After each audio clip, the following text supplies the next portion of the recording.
नमस्ते एवरीवन, कैसे हैं आप सब। आई होप आप सब स्वस्थ और अच्छे होंगे।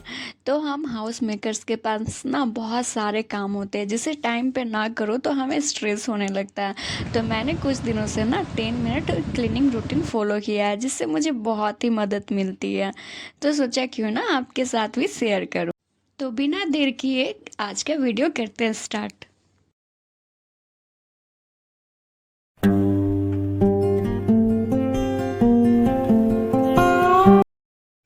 तो सबसे पहले मैं एक पेज पे जितने भी काम हैं 10 मिनट के अंदर जो भी होंगे वो लिख लूँगी और कौन से रूम में मुझे क्या क्या काम करने हैं वो भी लिख लूँगी।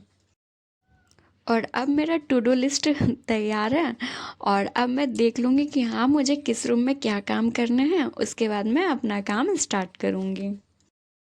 और सबसे पहले मैं लिविंग रूम से काम स्टार्ट करूँगी और मैंने मोबाइल में 10 मिनट का टाइमर सेट कर लिया है और इसके अंदर ही मुझे लिविंग रूम का काम ख़त्म करना है।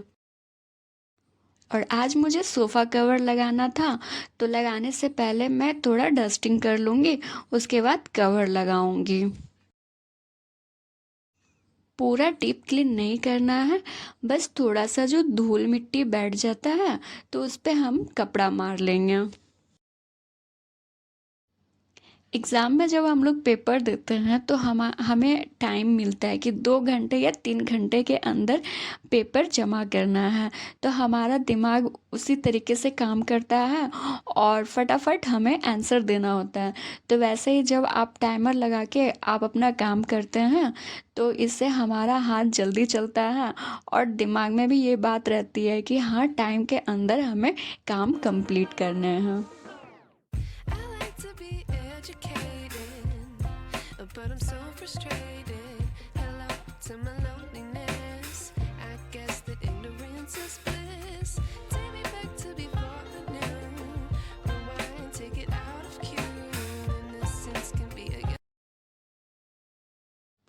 कवर लगाने के बाद सोफे पे जो भी कुशन्स मुझे रखने होंगे मैं इसे रख दूंगी। और अभी भी मेरे पास 4 मिनट बचे हैं तो इसे मैं यूज़ कर लूँगी और सोफ़ा के साइड में जो ये डेकोरेशन का सामान है ना इसे भी मैं क्लीन कर लूँगी। play our roles and ignore the problems.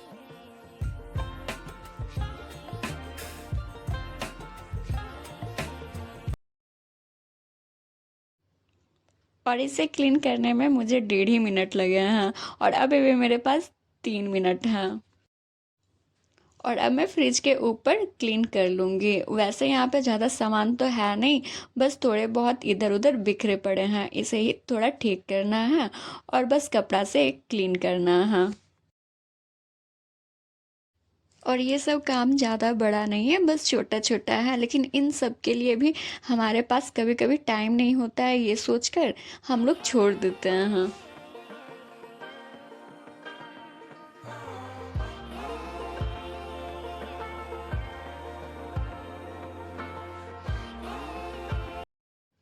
और अब मैं बेडरूम की सफाई करूँगी और सबसे पहले मैं एसी को क्लीन करूँगी और ज़्यादा भी इसे नहीं क्लीन करना है, थोड़े बहुत बस सामान रखे थे जिसे मैं सोच रही थी कि हटाऊँगी, लेकिन वो ऐसे ही रखे पड़े थे तो सोचा आज ही इसे हटा देती हूँ और क्लीन कर लेती हूँ। और इसके ऊपर भी जो वॉल है ना इस पे भी थोड़े बहुत धूल जम जाते तो इसे भी मैं क्लीन कर लूँगी। और इसे भी क्लीन करने में मुझे बस 2 से 3 मिनट लगे हैं। मुझे बेडरूम में सबसे ज़्यादा टाइम बेड को ही क्लीन करने में लगता है, क्योंकि डुग्गू यहाँ खेलता है तो उसके सारे टॉयज़ बुक सब वो यहाँ पे ही रख देता है और यहीं पे वो ज़्यादा टाइम खेलता भी है। बेड ठीक करने से पहले बेड के ऊपर डस्टिंग ज़रूर करती हूँ, इससे ऊपर जो भी गंदगी होगी वो हाथ के हाथ क्लीन हो जाएगी।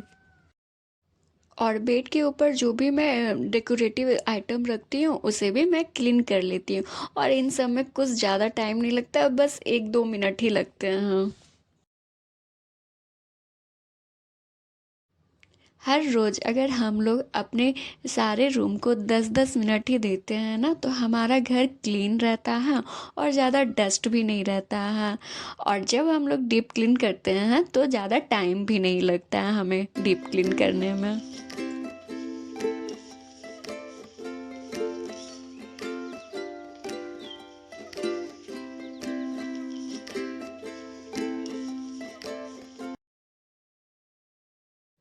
बेड बनाने के बाद हमारे बेडरूम का तो आधा काम कंप्लीट हो जाता है। बेड बनाने के बाद मैं इस पे सारे पिल्लोज़ को अच्छे से ऑर्गेनाइज कर दूंगी और मुझे बेड को भी डेकोरेट करना अच्छा लगता है। और ब्लैंकेट को मैं इस तरीके से फोल्ड कर दूंगी जिससे कि जब भी मैं ब्लैंकेट लूँ तो ईज़िली ब्लैंकेट निकल जाए। और साइड टेबल को भी मैं क्लीन कर लूँगी और इस पे जो भी सामान होगा मैं उसे उसके जगह पे रख दूँगी। और इस पर भी जो डेकोरेटिव आइटम है इसे भी मैं अच्छे से क्लीन कर लूँगी। और जाते जाते ड्रेसिंग टेबल पर भी कपड़ा मार दूँगी जिससे कि जो भी धूल मिट्टी होगी वो निकल जाएगी।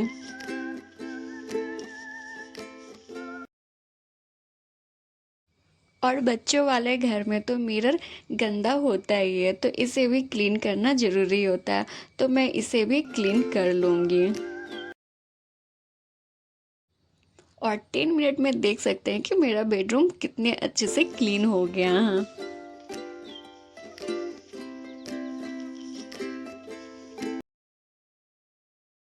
और अब मुझे बेसिन एरिया की सफाई करनी है, तो यहाँ मुझे ज़्यादा टाइम नहीं लगता, मुझे 5 से 6 मिनट ही लगते हैं। क्योंकि आधा सफाई तो मैं मॉर्निंग में ही कर लेती हूँ, बस वॉल और मिरर की सफाई करनी होती है तो वो मैं बाद में करती हूँ। बेसिन के इस एरिया को 2-3 मिनट ज़रूर दें क्योंकि यहाँ पे हम लोग डेली हाथ धोते हैं जिससे कि पानी के छींटे टाइल्स पे पड़ती है और टाइल्स को अच्छे से अगर क्लीन ना करो तो वो गंदी दिखती है। तो 2-3 मिनट का काम है, आप डेली कर सकते हैं या फिर 1-2 दिन के बाद भी कर सकते हैं।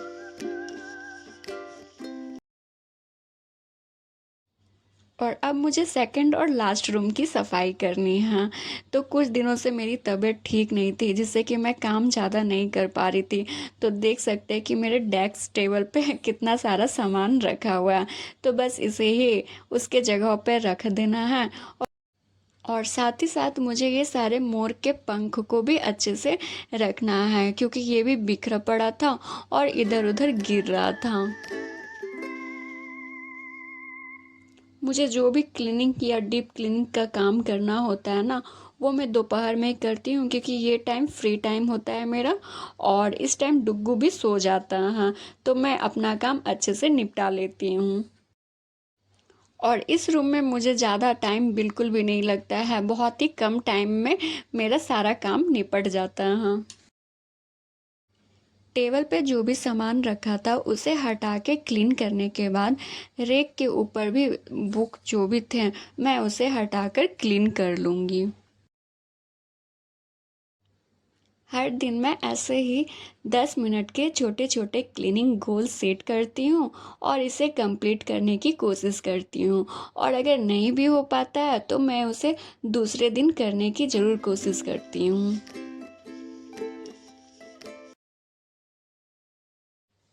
डस्टिंग करने के बाद टेबल पे जैसे जो सामान था मैं उसे उसी तरीके से ऑर्गेनाइज कर दूंगी।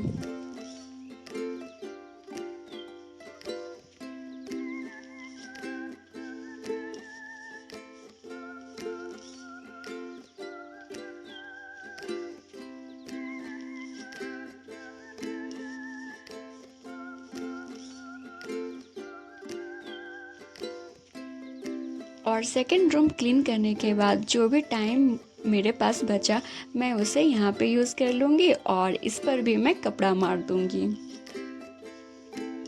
और 10 मिनट के अंदर मुझे एक और काम करने थे और मुझे इस फ्रेम में फ़ोटो लगाने थे, तो जो मैं प्रिंट आउट निकलवा के लाई हूँ मैं उसी को इसमें लगा दूँगी।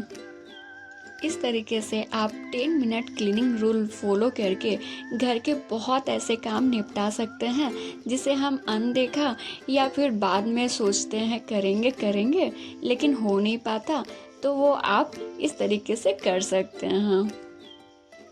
और आज के लिए बस इतना ही। वीडियो थोड़ी बहुत भी हेल्पफुल रही होगी तो वीडियो को लाइक ज़रूर कर दीजिएगा। फिर मिलती हूँ नेक्स्ट वीडियो में, तब तक के लिए बाय।